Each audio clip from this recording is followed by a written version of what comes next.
მოგესალმებით, მინდა გადაგიხადოთ ძალიან დიდი მადლობა მოსწონებისთვის. თქვენ ალბათ იცით, რომ ეროვნულმა ფორუმმა ცოტა ხნის წინ დაიწყო აქცია „მეფე საქართველო“.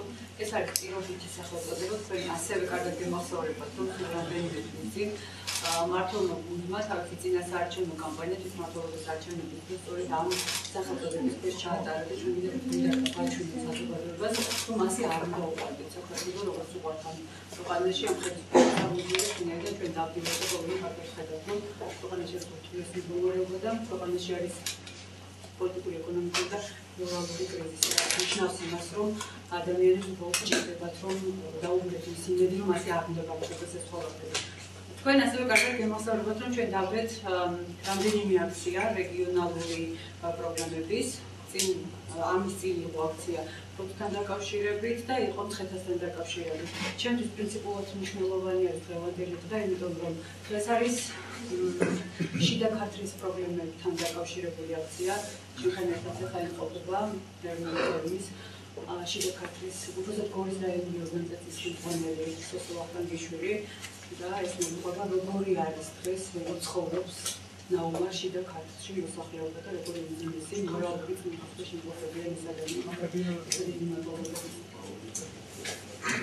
უნდა ერთი წუთით ერთი წამი.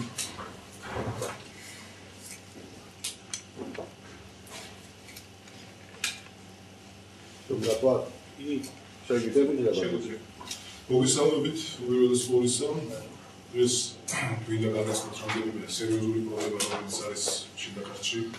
იცით ალბათ ყველამ, რომ შიდა ქართლი თავისი სპეციფიკურობით არის გამორჩეული რეგიონი საქართველოში, ვინაიდან ძირითადი საბრძოლო თეატრი აი ამ ტერიტორიაზე მიმდინარეობდა.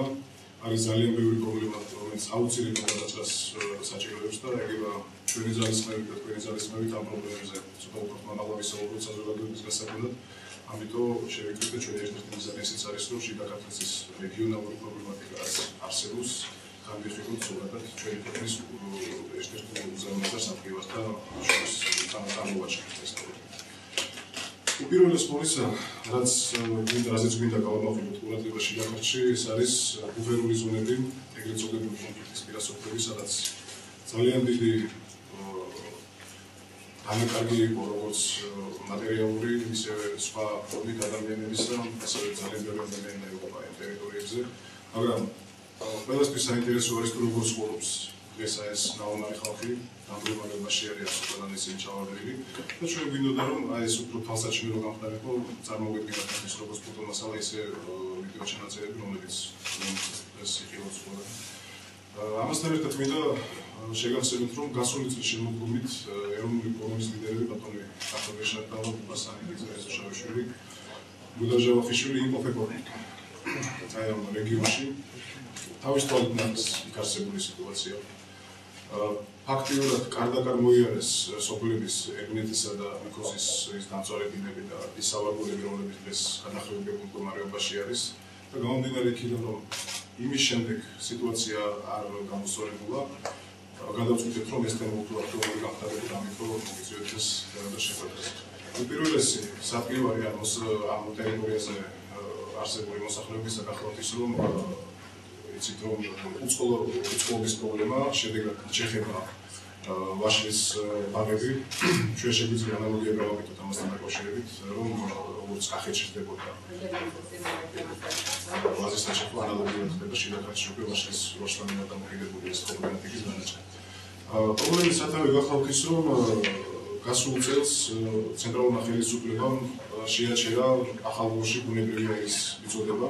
კონკრეტულად ახალგორის მოსახლეობა ფაქტიურად 100%-ით, 99%-ით არის საქართველოს მოქალაქეები და ეთნიკური ქართველების ძალიან დიდი წილი არის აი ამ ტერიტორიაზე, რომლებიც დღესაც იქ არსებულ ოკუპირებულ ტერიტორიებზე სახლობენ და გამომდინარე იქიდან, რომ გადაიგეთა ბუნებრივი აირი ისევ ხას უსვამს ქართველი მოსახლეობამ ჩვენი თანამოქალაქეებისათვის, ანალოგიური ნაბიჯი გადადგეს წინვარეს დე-ფაქტო ხელისუფლებამ და შეწყვიტა სარწყავი არხის არხით წყლის მიწოდება მიმდებარე ქართული სოფლებისათვის. ეს სოფლები გახლავთ ნიქოზი, ეს სოფლები არის ზემოხვითი, ქვემოხვითი, ქვენისი, ჟებრეკისი, ეგნეთი და მიმდებარე კიდე რამოდენიმე სოფლები. აი ეს არის ის ძირითადი მიზეზი, რომელიც აიძულებს იმ მოსახლეობას, რომ ელემენტარულად ვაშლი და მოკლედ სარგებლობს ვერ ხედავს ვაშლის მოყვანით. მე იცით რომ გორის რაიონში ეს ერთ-ერთი ძირითადი კულტურა არის გლეხობისათვის. აქედან გამომდინარე ურთულესი პრობლემების წინაშე დადგა მოსახლეობა. არ გადავდივართ არც ერთი ნაბიჯი ხელისუფლებისგან, რომ გასაწყობება მოხდეს აი ამ ტერიტორიისა და ჩვენ შესაძლებელია სავალალო ფაქტი, რომ აი ამ ბუფერულ ზონებში არსებულ მოსახლეობამ სერიოზული მიგრაცია განიცადოს უკვე საქართველოს ცენტრალური რაიონებში. თხოვ ვიზუალურად ვაჩვენოთ. აი რა მდგომარეობაა სოფელში, რა შეგიძლიათ გითხრათ და რა პრობლემების წინაშეა აქაური მოსახლეობა? სოფელი ძალიან დიდი პრობლემების წინაშე დგას. პირველ რიგში რაც პრობლემა ეს არის სარწყავი წყლის უქონლობა, რომელიც დამოკიდებულია საერთოდ სოფელი და გლეხი. აგერ ათეულობით წლის ნარგავები ხდება, იჩეხება, იწვება იმის გულისთვის, რომ არა აქვს ხალხს იმის საშუალება, რომ მორწყოს, გაასარწყავდიანოს და ამიტომ მიხედვით, რომ გლეხს წყალი არ აქვს და მოსავალი ვერ მოყავს, იძულებულია გამათხოვრებული ვით არის ხელია გაშვერილი მე მთავრობისკენ რაღაცა დაეხმაროს და მთავრობა კიდე ამას არ აკეთებს, რაც პირველ რიგშია გასაკეთებელი, ეს არის წყალი. წყალი უნდა მისცე, რომ ისულდგუნოს თითოეულმა სოფელმა.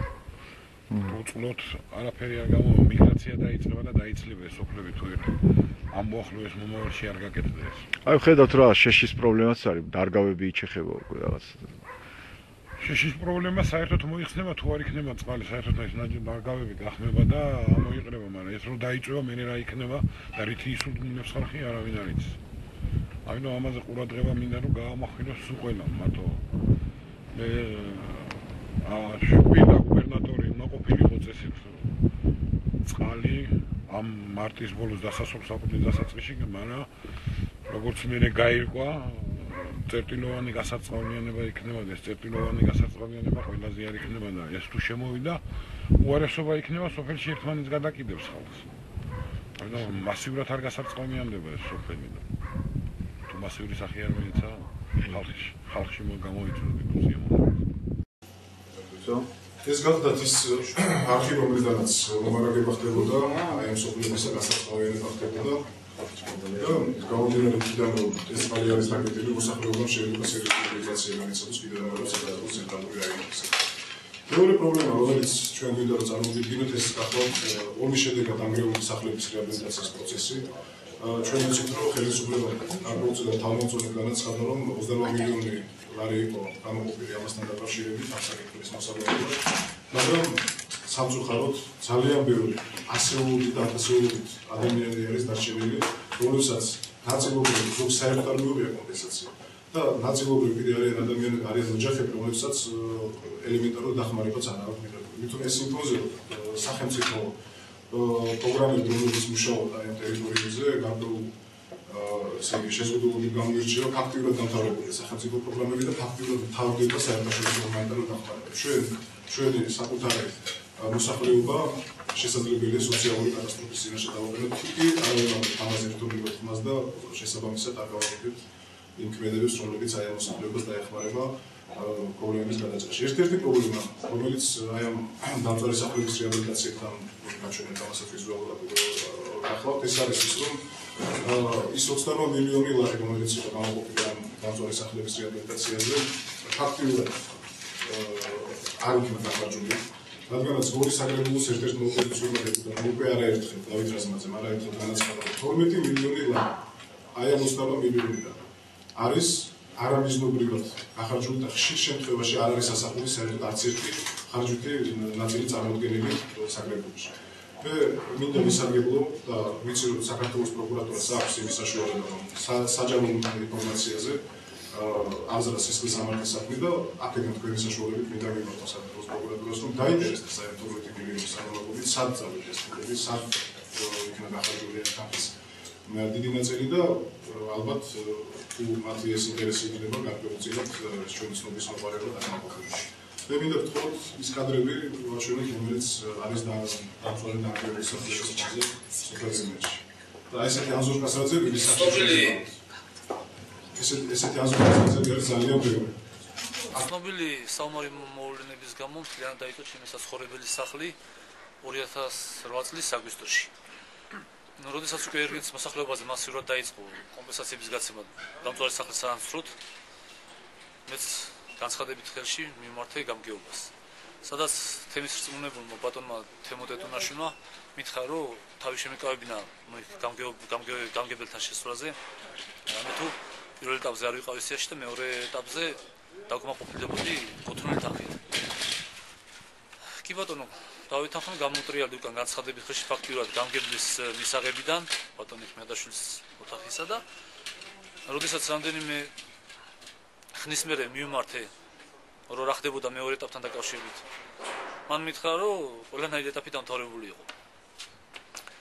ამის შემდეგ უკვე მიმართე განცხადებით გამგეობას კუთვნილი თანხის მოთხოვნით. რაზეც მივიღე პასუხი. ის პასუხები სხვადასხვანაირი იყო. თვითონ თემის რწმუნებული ამაზე უკვე აღარ მცემდა პასუხს, რა, როგორ აპარატის უფროსი სხვა პასუხს მეუბნეოდა, რომ ამ ეტაპზე თანხები არ აქვს გამგეობას და ვერ დამეხმარებიან ვერანაირად. თვითონ გამგებელი ბატონი დათო ხმიადაშვილი წელობით პასუხს მაძლევდა, რომ თანხა გაიცემა ერთ საცხოვრებელ სახლზე და არაში მაცხოვრებელ კომთა რაოდენობაზე.